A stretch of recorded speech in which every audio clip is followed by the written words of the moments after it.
Hello all, welcome to daily dose with Andhra. ఈరోజు మనం Indian political థాట్లో ధర్మశాస్త్ర అండ్ కౌటిల్యాస్ అర్థశాస్త్ర గురించి తెలుసుకుందాం.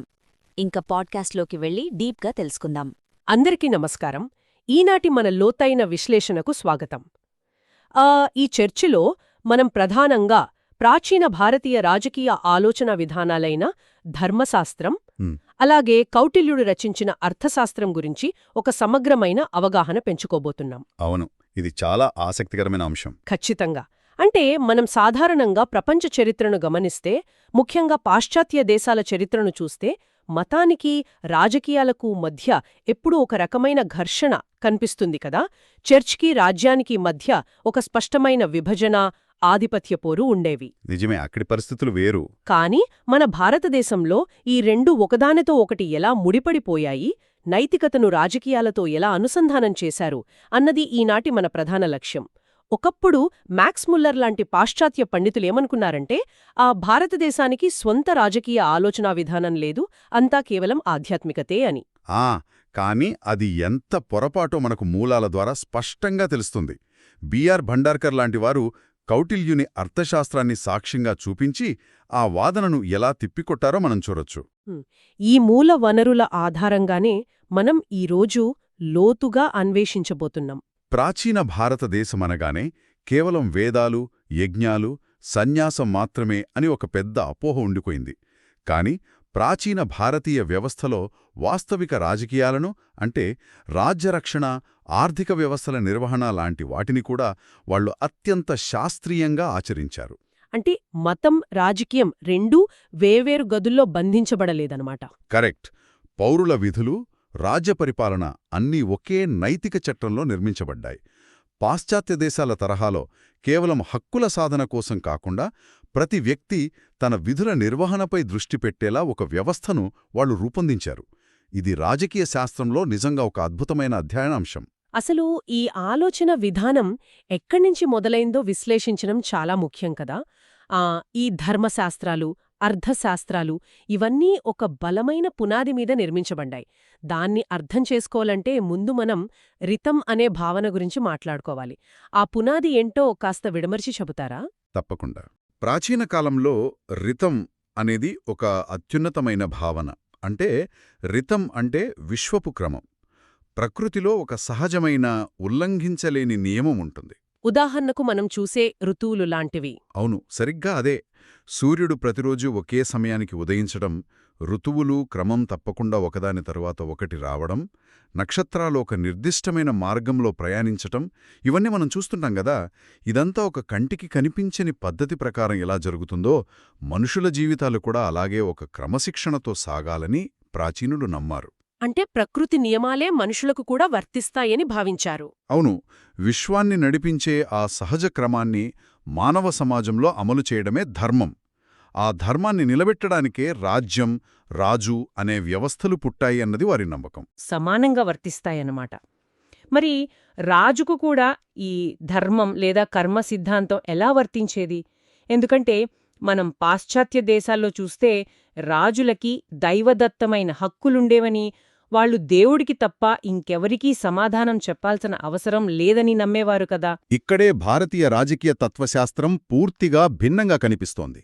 ఇక్కడ అత్యంత ఆశ్చర్యకరమైన విషయం ఏమిటంటే, ఈ రితం అనే భావనను కర్మ సిద్ధాంతానికి ముడిపెట్టిన విధానం. కర్మసిద్ధాంతమంటే ప్రతి చర్యకు ఒక ఫలితం ఉంటుంది అన్నదే కదా. ఖచ్చితంగా. కర్మ సిద్ధాంతం ప్రకారం ప్రతి చర్యకు, అది మంచైనా చెడైనా, ఒక ఫలితం ఉంటుంది. కాబట్టి రాజ్యాధికారం ఉంది కదా అని రాజు తన ఇష్టం వచ్చినట్లు చేయడానికి వీల్లేదు. రాజు తీసుకునే ప్రతి నిర్ణయం, చేసే ప్రతి తీర్పు అతడి కర్మ ఖాతాలో జమవుతుంది. అంటే రాజు చేసే తప్పుల నుంచి, ఆ కర్మల ఫలితాల నుంచి రాజు కూడా తప్పించుకోలేడు. 100%. కాబట్టి న్యాయం చేయడమనేది రాజుకు కేవలం ఒక పరిపాలనా బాధ్యత మాత్రమే కాదు, అది ఒక ఆధ్యాత్మిక మరియు నైతిక అవసరం కూడా. ఇది వినడానికి చాలా లాజికల్గా ఉంది. కాని ఇక్కడొక్క చిన్న సందేహం. అసలు ఈ రాజు, రాజ్యం అనే వ్యవస్థలు ఎందుకు పుట్టాయి? ఒకవేళ సమాజంలో రాజు లేదా చట్టం అనేదే లేకపోతే ఏం జరుగుతుంది అన్నదానిపై కూడా మన మూలాల్లో అద్భుతమైన విశ్లేషణ ఉంది కదా. అవును, చాలా గొప్ప విశ్లేషణ ఉంది. ముఖ్యంగా మహాభారతంలో దీనికి సంబంధించి ఒక కథ కనిపిస్తుంది కదా, శాంతి పర్వంలో భీష్ముడు చెప్పిన కథ. కరెక్ట్. మహాభారతంలోని శాంతి పర్వములో భీష్ముడు ధర్మరాజుకు చెప్పిన కథే ఇది. దీన్నే మత్స్యన్యాయం అంటారు. సమాజంలో ఒక బలమైన నాయకుడు లేదా రాజు లేనప్పుడు, శాంతి భద్రతలు పూర్తిగా క్షీణించినప్పుడు సమాజం ఎలా తయారవుతుందో ఇది చాలా స్పష్టంగా వివరిస్తుంది. మత్స్య న్యాయం అంటే చేపల న్యాయమనా? అవును. అరాచకం ప్రబలినప్పుడు నీటిలో పెద్ద చేప ఎప్పుడూ చిన్న చేపను ప్రాణాలతో మింగేసినట్లుగానే సమాజంలో బలవంతుడు ఎలాంటి జాలీ లేకుండా బలహీనుణ్ణి నాశనం చేస్తాడు. ఈ అరాచకాన్ని భరించలేక ప్రజలంతా బ్రహ్మ దగ్గరకు వెళ్లి మొరపెట్టుకుంటారు. అప్పుడు బ్రహ్మ ఏం చేస్తాడు? అప్పుడు బ్రహ్మ దండనీతిని సృష్టించాడు. దండం అంటే శిక్షించే అధికారం, నీతి అంటే విధానం. ఆ శిక్షాధికారాన్ని అమలు చేయడానికి మనువును భూమిపై మొదటి రాజుగా నియమించాడనే ఆ కథ సారాంశం. దీని అర్థం రాజ్యమనేది కేవలం దేవుడిచ్చిన వరం కాదు, అరాచకాన్ని అరికట్టి ధర్మాన్ని కాపాడటం కోసం ఏర్పడిన ఒక సామాజిక అవసరమనమాట. అక్షరాలా అదే. బలవంతుడి దౌర్జన్యం నుంచి బలహీనుణ్ణి కాపాడటానికే దండనీతి పుట్టింది. అయితే ఈ సమాజాన్ని ఒక క్రమంలో నడిపించడానికి కేవలం శిక్షలు మాత్రమే సరిపోవు కదా, ఒక బలమైన సామాజిక చట్రం కూడా అవసరమైంది. మనుస్మృతి లాంటి ధర్మశాస్త్రాలు ఆ పాత్రనే పోషించాయని మనం అర్థం చేసుకోవచ్చు. అవును. సమాజాన్ని ఒక గాడిలో పెట్టడానికి అవి పనికొచ్చాయి. ఈ ధర్మశాస్త్రాలు ఆధునిక కాలంలాగా హక్కుల గురించి కాకుండా ప్రతి మనిషి చేయాల్సిన విధుల గురించి చాలా లోతుగా చర్చించాయి కదా. పుట్టుకనుంచి మరణం వరకు మనిషి ఎలా బతకాలో సూక్ష్మంగా నిర్దేశించాయి. ఇది చాలా విశాలమైన అంశం. ప్రాచీన పండితులు మానవ జీవితాన్ని ఒక యజ్ఞంలా భావించారు. అందుకే గర్భాదానం అంటే తల్లి గర్భం దాల్చినప్పటినుండి మరణానంతరం చేసే అంత్యేష్టి వరకు ఏకంగా 16 సంస్కారాలను నిర్ణయించారు. అంటే నామకరణం, అన్నప్రాశన లాంటివి ఇందులో భాగమే కదా. అవును. విద్యాభ్యాసానికి ముందు చేసే అక్షరాభ్యాసం లాంటివి కూడా ఇందులోనే వస్తాయి. ఈ ప్రతి సంస్కారం మనిషిని నైతికంగా ఉన్నత స్థాయికి తీసుకువెళ్లడానికి ఉద్దేశించిందిదే. అంతేకాకుండా మనిషి జీవితాన్ని బ్రహ్మచర్యం, గృహస్థం, వానప్రస్థం, సన్యాసమనే 4 ఆశ్రమాలుగా విభజించారు. ఈ ఆశ్రమాల గురించి ఆలోచిస్తే ఎవరెవరు ఏ దశలో ఎలా ప్రవర్తించాలో ఎంత స్పష్టంగా రాసిపెట్టారో మనకర్థమవుతుంది. విద్యార్థి దశలో బ్రహ్మచర్యం, ఆ తర్వాత వివాహం చేసుకుని సమాజాన్ని ఆర్థికంగా నిలబెట్టే గృహస్థాశ్రమం, ఆపై బాధ్యతల నుండి క్రమంగా తప్పుకునే వానప్రస్థం, చివరగా సర్వసంగ పరిత్యాగమైన సన్యాసం.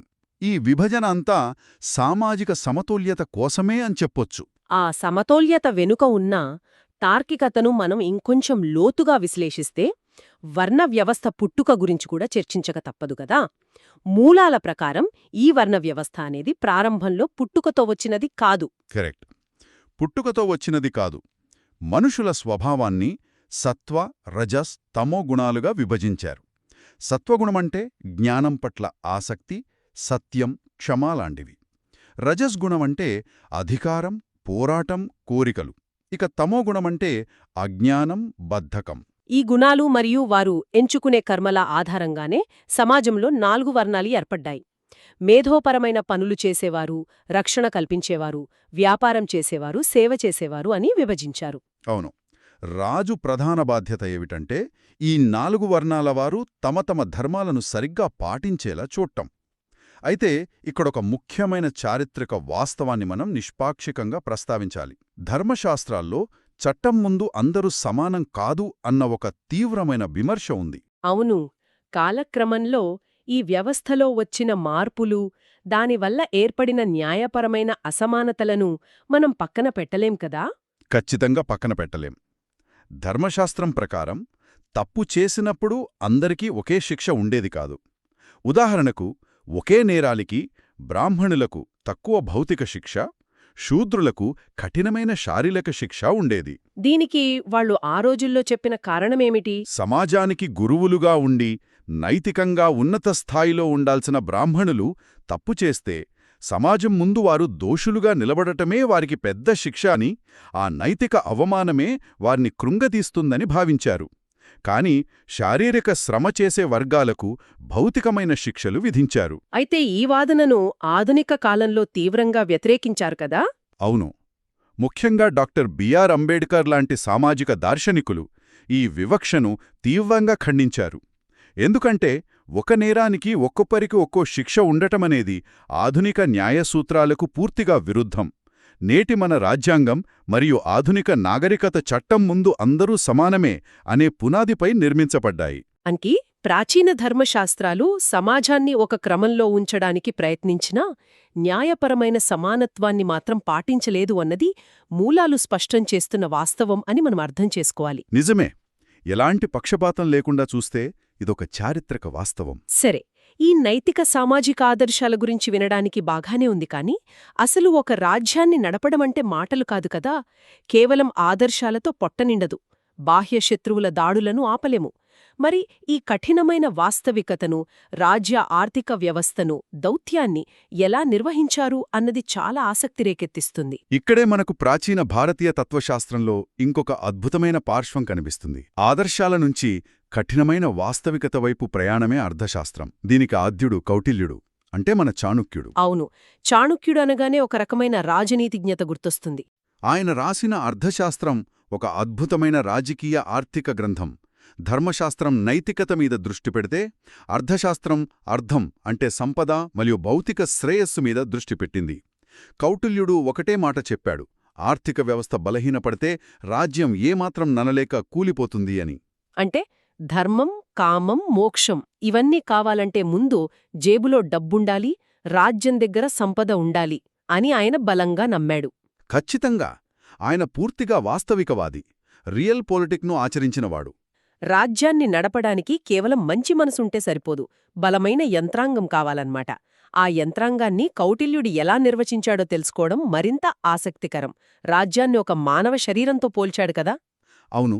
ఆయన రాజ్యాన్ని నిర్వచించిన తీరు చాలా విలక్షణమైనది. దాన్నే సప్తాంగ సిద్ధాంతం అంటారు. సప్త అంటే 7, అంగాలు అంటే భాగాలు.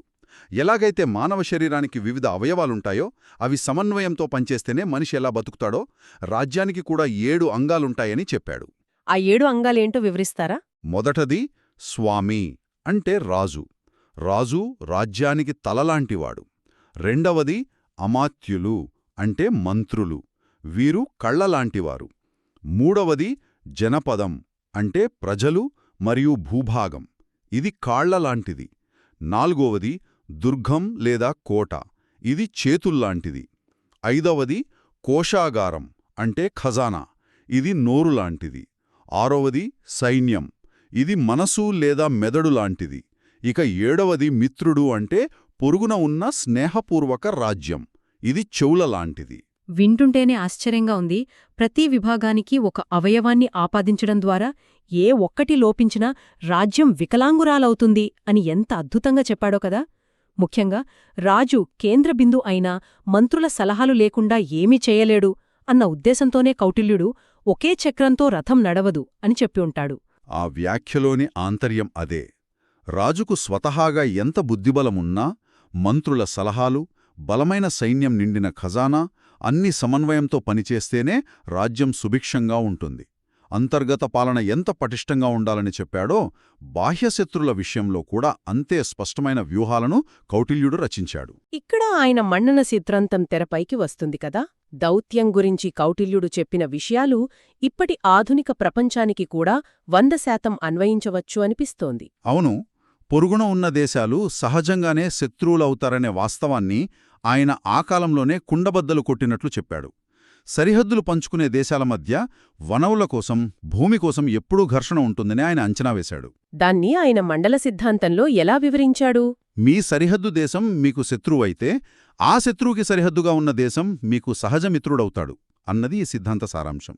అంతేకాదు, 2 పెద్ద బలమైన శత్రుదేశాల మధ్య ఒక చిన్న దేశం బఫా స్టేట్గా ఉండటం ఎంత అవసరమో ఆయన వివరించాడు. ఆధునిక కాలంలో మనం చూస్తే భారతదేశానికి చైనాకు మధ్య నేపాల్, భూటాన్ లాంటి దేశాలు ఆ పాత్రనే పోషిస్తున్నాయి కదా. సరిగ్గా చెప్పారు.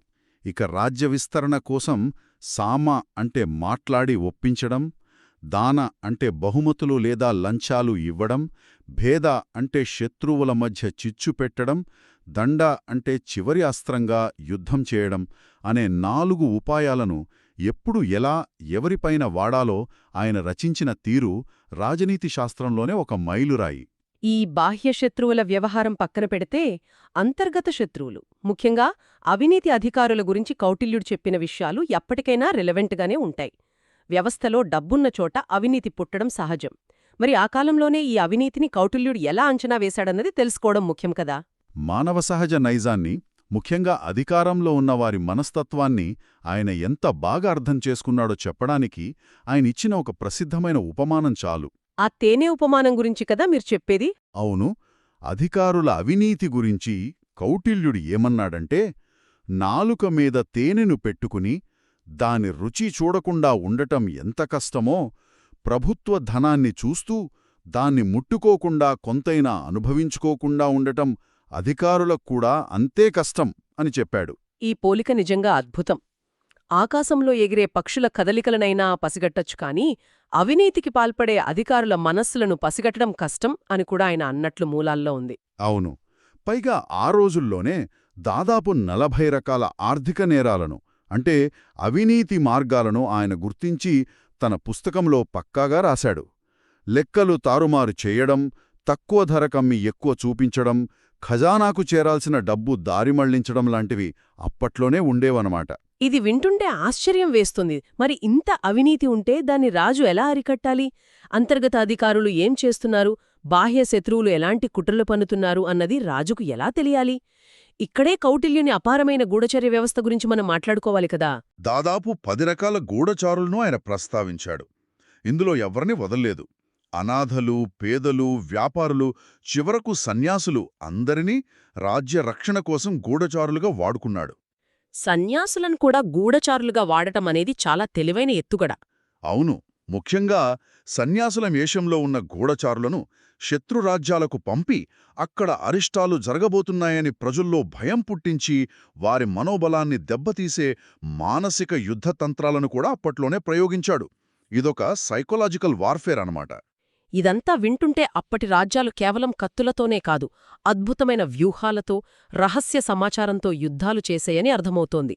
ఈ కౌటిల్యుడి వ్యూహాలను, ఆయన వాస్తవిక దృక్పథాన్ని చూసిన పాశ్చాత్యులు ఆయనను ఇటాలియన్ తత్వవేత్త మాకియవెల్లితో పోలుస్తుంటారు కదా. మాకియవెల్లి రాసిన ది ప్రిన్స్ పుస్తకం పాలకులకు ఇలాంటి కుటిలనీతులనే బోధిస్తుంది అని అంటారు. చారిత్రక పోలికనతనంగా అది నిజమే. భారత తొలి ప్రధాని నెహ్రూగారు కూడా తన డిస్కవరీ ఆఫ్ ఇండియా పుస్తకంలో కౌటిల్యుడిని ఇండియన్ మాకియావెల్లి అని ప్రస్తావించారు. ఇద్దరూ వాస్తవికవాదులే. ఇద్దరూ రాజ్యరక్షణ కోసం నైతికతను పక్కన పెట్టి ఏ పద్ధతైనా వాడొచ్చు అన్నవారే. కాని ఇద్దరి మధ్య ఒక మౌలికమైన తేడా ఉంది కదా. మ్యాక్స్ వెబర్ చెప్పిన మాట ఇక్కడ మనం ప్రస్తావించాలి. కరెక్ట్. ప్రముఖ సామాజిక శాస్త్రవేత్త మ్యాక్స్ వెబర్ ఏమంటాడంటే, కౌటిల్యుడి కఠినత్వంతో ఆయన అద్భుతమైన వ్యూహరచనతో పోలిస్తే మాకియావెల్లి రాసిన ది ప్రిన్స్ చాలా నిరుపద్రవంగా, ఎలాంటి ప్రమాదం లేని ఒక సాధారణ పుస్తకంలా కనిపిస్తోంది అంటాడు. దీనికి కారణం మాకియావెల్లి కేవలం సిద్ధాంతాలు మాత్రమే చెప్పడం, కౌటిల్యుడు వాటిని ఆచరణలో పెట్టడం వల్లే కదా. అవును, మాకియావెల్లి సూచనలు కేవలం ఒక రాజుకు ఇచ్చిన సలహాలులాగా ఉంటాయి. కాని కౌటిల్యుడు కేవలం సలహాలు ఇవ్వడమే కాదు, ఒక సామాన్యుడైన చంద్రగుప్త మౌర్యుడిని చక్రవర్తిని చేసి ఆచరణాత్మకంగా ఒక విశాలమైన మౌర్య సామ్రాజ్యాన్ని నిర్మించి చూపించిన వ్యవస్థాపకుడు. అందుకే కొందరు పండితులు కౌటిల్యుడిని ఇండియన్ మాకియవెల్లి అనడం కంటే మాకియవెల్లినే ఇటాలియన్ కౌటిల్యుడు అనడం సబబు అని వాదిస్తారు. ఈ చర్చ నిజంగా ఎన్నో కొత్త విషయాలను నేర్పించింది.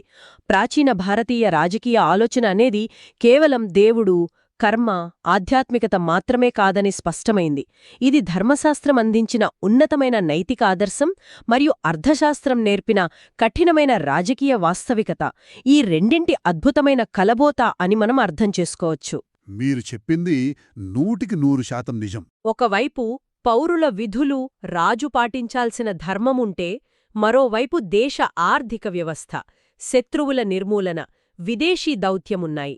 దండనీతి మరియు ధర్మం, ఈ రెండూ ఒకే నాణ్యానికి ఉన్న రెండు ముఖాల్లాగా కలిసి ఎలా ఒక గొప్ప నాగరికతను, బలమైన సామ్రాజ్యాలను నిర్మించాయో ఈ మూలాలు మనకు కళ్లకు కట్టినట్లు చూపించాయి.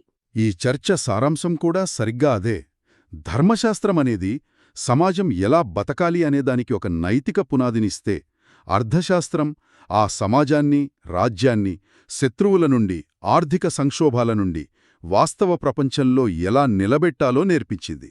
ఈ సమగ్రమైన ఆలోచనా విధానమే ప్రాచీన భారతదేశాన్ని సామాజికంగా, ఆర్థికంగా, రాజకీయంగా అగ్రస్థానంలో నిలబెట్టింది. ఈ లోతైన విశ్లేషణను ముగించే ముందు ఒక ఆసక్తికరమైన విషయాన్ని ఆలోచిద్దాం. నాలుక మీద తేనె ఉంటే రుచి చూడకుండా ఉండలేరు అని కౌటిల్యుడు ఆనాటి అవినీతి అధికారుల మనస్తత్వాన్ని విశ్లేషించాడు. అప్పట్లోనే 40 రకాల అవినీతి మార్గాలను కనిపెట్టాడు కదా. ఒక్కసారి ఊహించండి, నేటి డిజిటల్ యుగంలో క్షణాల్లో దేశాలు దాటిపోయే క్రిప్టోకరెన్సీలు, సంక్లిష్టమైన హవాలా కుంభకోణాలు, సైబర్ క్రైమ్స్ జరుగుతున్న ఈ కాలంలో అదే కౌటిల్యుడే గనక ఉంటే పరిస్థితులెలా ఉండేవి? ఆధునిక టెక్నాలజీని, ఆర్టిఫిషియల్ ఇంటెలిజెన్స్ను ఉపయోగించి దేశంలోని అవినీతిని పసిగట్టడానికి ఆయన తన గూఢచర్య వ్యవస్థను, సైబర్ నిఘాను ఇంకెంత భయంకరంగా, ఎంత పకడ్బందీగా డిజైన్ చేసుండేవాడో కదా. ఇది నిజంగా ఆలోచింపజేసే ప్రశ్న కదూ. ఈ అద్భుతమైన చారిత్రక, రాజకీయ విషయాలను మనకు అందించిన మూల వనరులకు ధన్యవాదాలు. మరో ఆసక్తికరమైన చర్చతో మళ్ళీ కలుద్దాం. అందరికీ నమస్కారం.